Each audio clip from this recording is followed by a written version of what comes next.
En cette journée de fête de la musique, la nouvelle ministre de la Culture, qui a débuté après le remaniement ministériel post-réélection d'Emmanuel Macron, se livre dans les pages du Parisien. Rima Abdul Malak se sent à l'aise dans ce poste en succédant à Roselyne Bachelot, elle qui a été la conseillère culture du président de la République en 2019. Au cours de son interview, elle revient également sur une étonnante rumeur, le fait d'envoyer des poèmes aux dirigeants français. Rima Abdul Malak, 43 ans, est fille de professeur d'université née à Beyrouth, Liban, et arrivée en France à l'âge de 10 ans.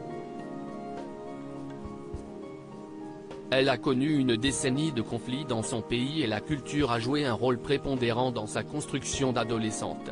Elle a sauvé ma vie. J'ai vécu 10 ans de guerre civile au Liban, pendant lesquels je n'ai pas pu aller une seule fois ni au cinéma, ni au théâtre, ni au musée. En arrivant en France, l'école et la culture m'ont construite, m'ont donné confiance, m'ont libéré de toute cette noirceur que la guerre du Liban avait implantée en moi et m'ont redonné goût et foi en la vie. La lecture est partout dans sa vie, notamment la poésie. D'ailleurs, pendant son entretien figure un recueil de poèmes d'André Chédid dédicacés. Face à tant d'amour pour les mots, le Parisien se permet de rebondir à la fin de la conversation sur une anecdote surprenante, il paraît que vous envoyez des poèmes au président de la République.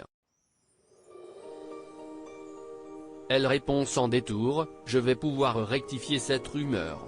À l'Élysée, j'envoyais chaque matin un poème à mes collègues et à mes chefs. Parfois, il m'arrivait de l'envoyer au président, car je sais qu'il aime la poésie, mais pas tous les jours.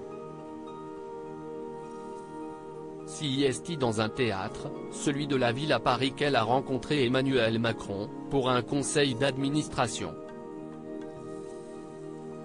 Elle représentait la mairie de Paris, lui siégeait en tant que banquier chez Rothschild. Il ne parlait pas que gros sous, mais aussi théâtre, se souvient-elle pour l'OP. Rima Abdul Malak connaît aussi bien Brigitte Macron pour qui elle a organisé une visite de New York pendant que le président participait à une assemblée générale de l'ONU, MoMA, Highline, librairie Albertine. Un programme de choix.